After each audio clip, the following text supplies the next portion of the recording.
ভিডিওটা দেখেন আর একটু বেশি বেশি করে প্রচার করেন।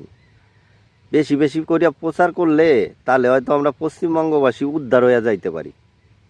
ভিডিওটা দেখেন, তারপরে আমি কইতে আছি কি কারণে উদ্ধার হয়ে যাইতে পারি। আমি চাচ্ছি আমার মমতা আফুকে এখানে দিয়ে দেওয়া হোক। আফুর যদি হাজবেন্ড না থাকে, আমার প্রিয় আফুকে আমি বিয়ে করব। আফু চলে আসুন, মিলেমিশে থাকি আমরা।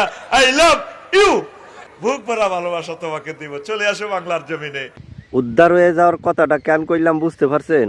বুঝতে পারেন নাই? দাঁড়ান, একটা গল্প কইতে আসি, তারপরে বুঝাই দিতে আসি। এই শিব ঠাকুর ধ্যানে বইছে। শিব ঠাকুর তো সবসময় ধ্যানমগ্ন থাকে।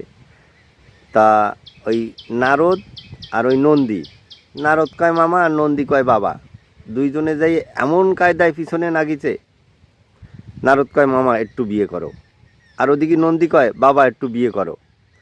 নারদ কয় আমি একটু মামি কোয়ার জায়গা পাই নে, আর ওদিকে নন্দী কয় আমি একটু মা কোয়ার জায়গা পাই নে। এই মোটামুটি দুইজনে এমন কায়দায় পিছনে লাগছে। আর কদিন মশাই, সে 80 বছরের বুড়ো হলিও বারে বারে তার কানের কাছে গিয়ে যদি কেউ বলে বিয়ে করো বিয়ে করো, তা ওই 80 বছরের বুড়ো হলিও একটু মনের মধ্যে বাপ বাপ ঠেয়ে ওঠে না।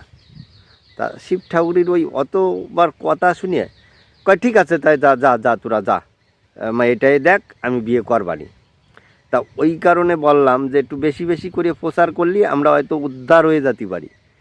এই ডে যদি কোনো রকম দেখিয়ে ওনার মনের মধ্যে একটু ভাব ভাব ঠেয়ে ওঠে, তাহলে যদি কোনো কায়দায় চলিয়ে যায় ওদিকে, তাহলে আমরা হলাম কি না বুঝে কও তোমরা?